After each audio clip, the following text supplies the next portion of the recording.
Hi, folks. I'm Peter Lemieux with Rounding Third, and I tell baseball stories. I think I got a great story for you today, but let me start off with a tease. First of all, we're going to go way back in time, like 115 years ago. So, got to get your hats on there. In this player's very first full-time season in the major leagues, he batted .408. A record that stands to the no rookie has ever batted so high in the rookie season. Shockingly, he didn't win the batting title. There was a fella named Ty Cobb who hit .419. However, .408 for a rookie is stunning. We are talking about Shoeless Joe Jackson. When it all ended, Shoeless Joe Jackson has the fourth highest batting average in the history of baseball. His lifetime average of .356.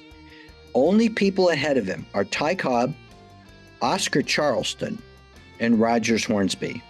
Shoeless Joe was, in the 8 or 9 years that he played full-time, was recognized as one of the greatest hitters in baseball, certainly at a par with Ty Cobb. He led the league in triples many times. He led the league in hits. He was incredible.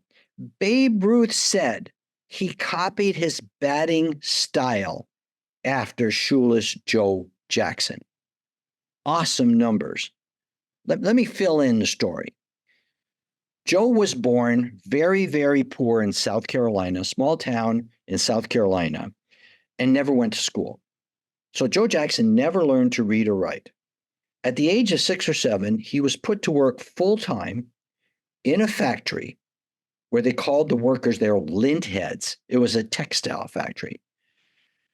As he became a young teenager, the owner of the factory asked him to play on the factory baseball team. Joe was a great athlete, but he was working all the time. Started off pitching, and they immediately had to stop it because Joe threw the ball faster than anyone in the team and actually broke a batter's arm. So no one would bat against him. They put him in the outfield where Joe would play the rest of his baseball career. He was so good. He was clearly the best batter of all the teams they played. People in the town even gave his bat a name.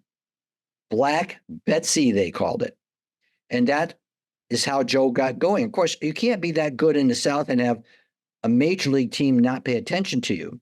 Philadelphia Athletics signed him, but in 2 seasons only let him play in 10 total games. They traded him to the Cleveland Naps, who would later become the Cleveland Indians. And then the first year they did the same thing. He only played in 20 games. It wasn't until his 4th actual year that he got to play full-time, and he batted .408. And he went on to have this tremendous career, leading the league in hits, triples, batting averages, and was recognized as one of the greatest hitters in baseball. But it all came to a boil, as it were, in 1919 when the White Sox made the World Series. He had been traded from the Indians to the White Sox, and the White Sox had a great team playing the Cincinnati Reds, and they lost. Afterwards, word got around that gamblers had paid 8 players to blow the series. It went to court. The 8 players were tried, and all of them exonerated. There was not enough evidence. However, the commissioner, understanding how detrimental this was to the integrity of baseball and how much it was hurting the whole future of professional baseball, stepped in and banished all 8 players for lifetime. Got it. Except the Joe story is different. There isn't a single player of the other 7 who identified Joe at any of the meetings. They all said Joe never came to any of the meetings. Okay. But we have a signed paper that he would blow the World Series for money. Joe's wife, Katie, stepped up and said, "That's impossible. Joe can't write and he can't read." Furthermore, we got to look at how Joe did during the World Series. He batted .375, the highest average of either team. He played errorless baseball in the field and threw a runner out at home. So how is he blowing the series? Some of the Cincinnati Reds said they hit 3 triples during the series to left field, and they didn't think Joe hustled enough, and that's how they got a triple. With that flimsy evidence, they went ahead and said Joe was as guilty as the other guys, even though he never went to a meeting. But there is the other issue, and it has to do with the acceptance of money. Joe would not take the money from everybody's testimony until Lefty Williams, one of the players, went to his room and threw the money on the floor and said, "This is your money." What happens next, I found very interesting. Joe took the money and went to meet with the owner of the White Sox, Charles Comiskey, to give him the money. Charles Comiskey refused to meet with Joe. So it ended up Joe did have the money, and because he had the money, he admitted, "Yes, I took money." I think the truth is, Joe didn't really care. If they wanted to throw him out of baseball, they threw him out of baseball because Joe was an interesting person. He claims he made more money getting out of baseball than playing baseball. What happened when he got out is he played in these little town teams on anonymous names. He couldn't use the name Joe Jackson, so he would make up a name. And teams would pay him money to go around playing baseball. He and his wife became entrepreneurs. They started a dry cleaning business. Joe claimed he made way more money dry cleaning clothes than he ever made playing baseball. They expanded. They opened a barbecue restaurant, and finally, they opened Joe Jackson's liquor store.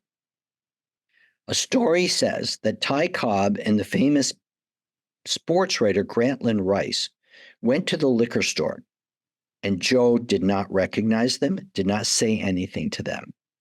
They bought their liquor, and they went to check out, and Ty Cobb said to him, "Joe, do you know who I am?" And Joe said, "Of course I know you, Ty, but every other player that comes in here doesn't want to admit they know me. So I was just giving you your space." And that's the way it went.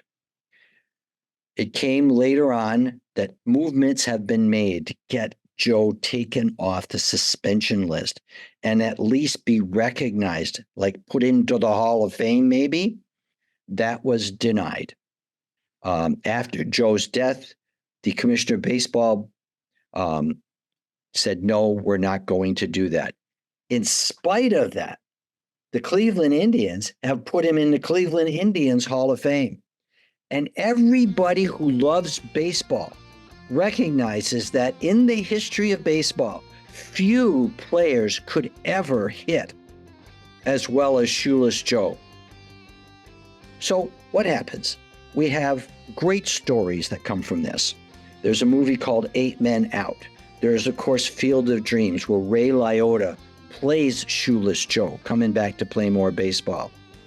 But we can't deny this one thing.